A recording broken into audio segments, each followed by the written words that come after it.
potopa i kakvi su se geološki događaji odigrali tokom potopa, obišli smo doktora Waltera Browna, bivšeg upravnika katedre za nauku i tehnologiju na koledžu Air War i vanrednog profesora na Američkoj vazduhoplovnoj akademiji. On je razvio teoriju hidroploče i pružio ključ za rešavanje mnogih tajni oko potopa i njegovih posljedica. Na našoj planeti možemo vidjeti 17 veoma neobičnih fenomena koji se mogu sistematski objasniti kao rezultat kataklizmičnog globalnog potopa, čija voda je izbila iz podzemnih odaja i oslobodila energiju koja prevazilazi snagu eksplozije 10 milijardi hidrogenskih bombi. Ovo objašnjenje pokazuje koliko se brzo formiraju velike planine, objašnjava nastanak naslaga uglja i nafte, pojavu brzih plimnih talasa, zašto se na dnu okeana nalaze ogromni rasedi i stotine kanjona i vulkana, objašnjava formiranje višestrukih slojeva i veći deo fosilnog zapisa, takozvana ledena doba i najveće kontinentalne kanjone, posebno kanjon Colorado. Prepotopska zemlja je verovatno imala jedan veoma veliki kontinent sa bujnom vegetacijom, morima, rekama i manjim planinama.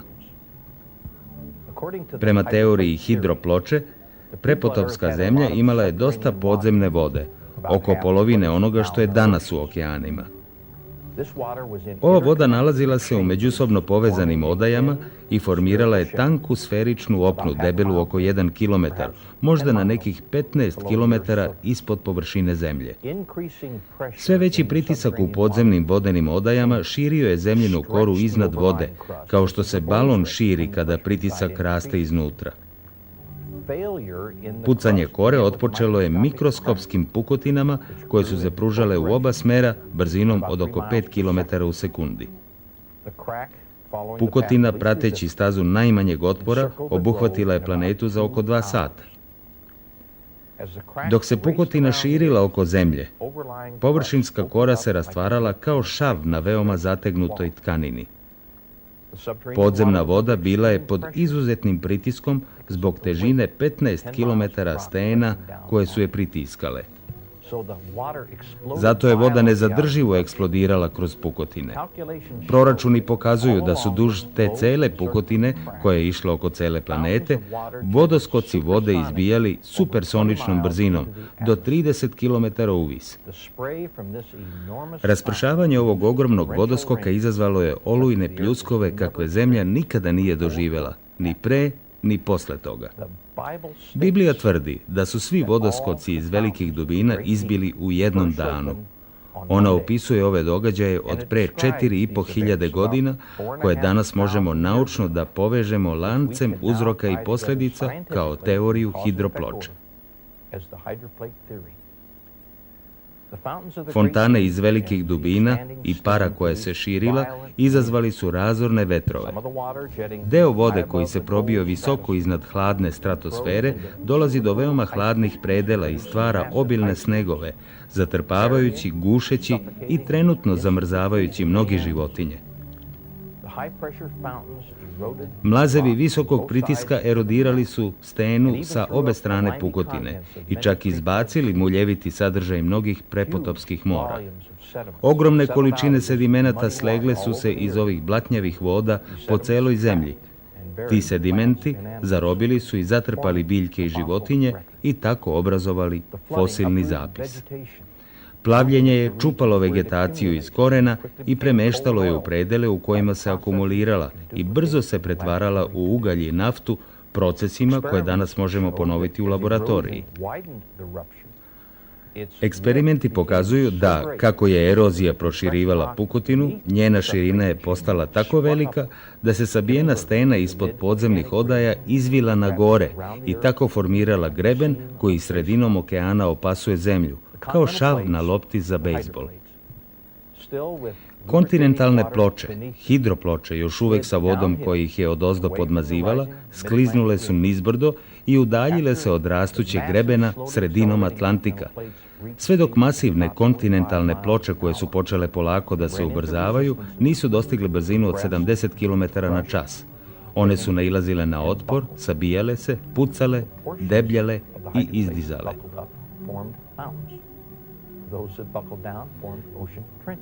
Delovi hidroploče koji su se izdigli obrazovali su planine, a oni koji su se ulegli obrazovali su okeanske kanale. Zato su ove formacije uglavnom paralelne sa okeanskim grebenom sa kojeg su iskliznule. Hidroploče klizeći sa okeanskih grebena otvorile su vrlo duboke okeanske basene u koje se voda povukla. Svaki kontinentalni basen je prirodnim putem do vrha bio pun vode, stvarajući mnoga poslepotopska jezera. Svako jezero koje je raslo zbog padavina ili slivanja sa viših područja prelivalo se preko ivice na njenom najnižem delu. To je obrazovalo mali usek u ivici, što je omogućavalo da se još više vode prelije preko useka i još brže, još više produbljujući mekane sedimente potopa. Ovaj proces se ubrzavao sve dok sva jezerska voda nije otekla kroz vrlo dubok usek i obrazovala kanjon. Najveći od njih bio je kanjon Colorado. Na severu i istoku od kanjona Colorado nalazilo se ogromno jezero koje sam otkrio i nazvao Veliko jezero. Njegovo oticanje oslobodilo je više vode nego što je imao u svih 5 velikih jezera zajedno. Veliko jezero se prelilo preko svog oboda, erodiralo svoju branu 30 km južno od Pagea u Arizoni i na katastrofičan način obrazovalo kanjon Colorado u razdoblju od nekoliko nedelja. Brzo taloženje plavnih nanosa nošenih plimnim talasom ukazuje na činjenicu da je bilo malo vremena za eroziju između uzastopnih slojeva.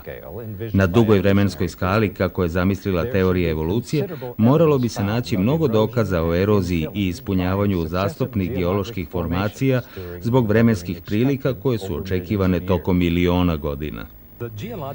Geološki slojevi kanjona Colorado su izuzetni jer pokazuju malo ili nimalo dokaza o eroziji između različitih slojeva. Umjesto toga vidimo slojeve u obliku palačinki, što je u velikoj meri u skladu sa brzim taloženjem koje prikazuje model potopa.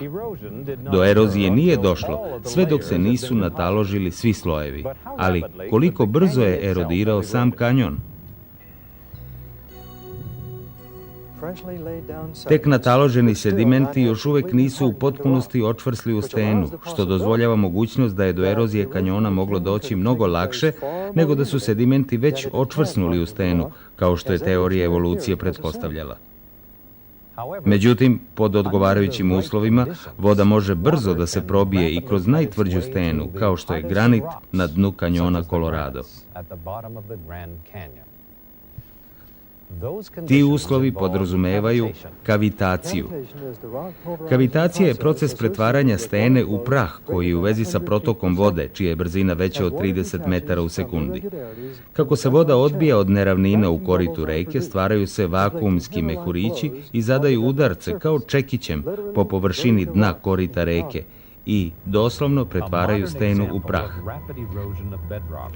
Savremeni primjer brze erozije stene sa dna usled kavitacije pruža nam brana Glen Canyon na reci Colorado, odmah iznad kanjona Colorado. Obilne snežne padavine s visina gornjeg dela basena reke Colorado u kasno proleće 1983. izazvali su veliki dotok koji se sručio u jezero Powell brzinom od 4200 kubnih metara u sekundi. Ovaj nagli dotok zapretio je da preplavi branu Glen Canyon. Da bi se kontrolisao visok nivo vodostaja, hidroelektrana je radila punim kapacitetom i oslobađala 800 kubnih metara u sekundi kroz turbine. Zatim su otvoreni rezervni kanali da bi se izbacilo još 480 kubnih metara u sekundi. Ni ovo nije bilo dovoljno. Ova krizna situacija naterala je inženjere da rizikuju da oštete odvodni tunel. 15. juna otvoren je levi odvodni kanal prečnika 12 metara da bi se oslobodilo dodatnih 370 kubnih metara u sekundi, što su zatim povećali na 480 kubnih metara. 28. juna odvod je podignut na 900 kubnih metara u sekundi. U tom trenutku voda koja je izbijala iz tunela postajala je crvena, a inženjeri su osjetili primetne vibracije tla kao kod zemljotresa. Veliki komadi betona i stenja izletali su iz tunela prečnika 12 metara. Posle zatvaranja odvodnih kanala, komisija je otkrila značajno oštećenje usled kavitacije. 1 metar debeo, čelikom armirani betonski omotač tunela bio je izbrazdan ogromnim rupama. Na zavoju gde se tunel poravnava sa nivom tla, rupa duboka 10 metara, duga 45 i široka 12 metara, usečena je kroz omotač od crvenog peščara korita. Bilo je potrebno 1800 kubnih metara betona za popunjavanje ove rupe. Proces popravljanja pokazuje kakva je ogromna šteta bila nanesena. Erozija u odvodnom kanalu brane Glen Canyon odigrala se vrlo brzo u toku perioda u kome se pojavila voda crvene boje i nastale vibracije tla. Moguće je da je kavitacija razarala beton, čelik i peščar brzinom od 30 kubnih metara u sekundi i to na vrhuncu same erozije. Ovako razorne posljedice kažu da je i kanjon Colorado možda nastao vrlo brzo, erozijom usled naglog oslobađanja ogromne količine vode iznad kanjona. Ali, odakle je ta voda došla i šta je izazvalo njeno naglo oslobađanje? Proučavanja kanjona Colorado koja je izveo dr. Brown pružaju jedan od najboljih odgovora. Većina ljudi misli da je moćna reka Colorado obrazovala kanjon Colorado tokom miliona godina, ali ako proučavate kanjon Colorado iz vazduha, možete vidjeti koliko je on ogroman i kako je ta reka mala u odnosu na sam kanjon. Na zemlji ne postoji takva reka koja bi mogla da u zemlji izdubi tako veliku rupu čak ni tokom milijardi godina. Da je reka Colorado izdubila kanjon Colorado, prvo pitanje koje bismo morali da postavimo jeste gde je sav taj sediment od erozije otišao. Trebalo bi da na kraju reke Colorado postoji vrlo velika delta. Nje tamo nema. Šta više, geolozi ne mogu da pronađu ogromnu rečnu deltu nigde u blizini ovog kraja.